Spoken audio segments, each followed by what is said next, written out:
Landman is the first of the Taylor Sheridan shows that I've watched. I've watched most of his movies.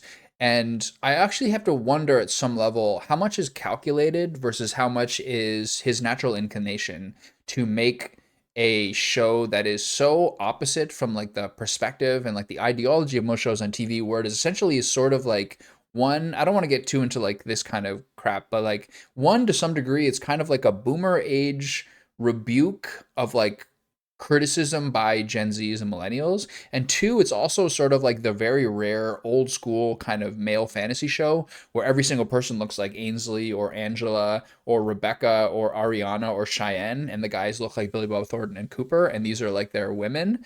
Uh, those parts of it are extremely funny. Ali Larter also looks better at 48 or 49 than she did in her mid 20s, I swear, which is unbelievable.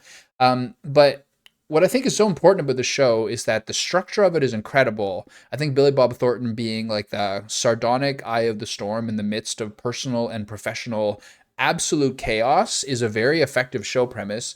And I actually learned a lot about the oil industry watching it. And secondly, Taylor Sheridan's understanding of comedic setup and structure is, I think, exceptional because the way that him and his two male roommates have his wife and daughter move in and how they deal with that is extremely funny in almost every episode. Sometimes he has to like lecture his wife about how little he wants and to lower her expectation, which sometimes is like a weird kind of ethical moment, but to some degree the way that Dale and Nate slash Neil constantly sort of have to deal with like just the absolute mania in the house is hilarious.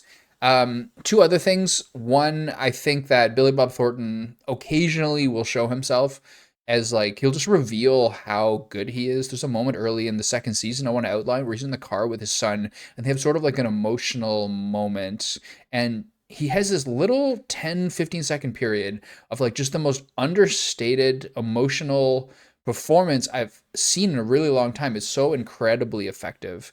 There's very, very funny moments in the second season where Ainsley goes to college where it's like, is she going to get rebuked for what kind of a person she's acting like? But to some degree, Ainsley feels like one of the characters he doesn't quite know what to do with. I think with the pace of his writing, sometimes it feels with the number of these characters that he doesn't quite know where their stories are going. But otherwise, this is a very entertaining, fast-paced show. And once again, Billy Bob is so good for it. And also, it's another example of if you want a female character who is wealthy and powerful, there's almost no one better to go for than Demi Moore, who I didn't even mention. We're talking about the sub 10% body fat people.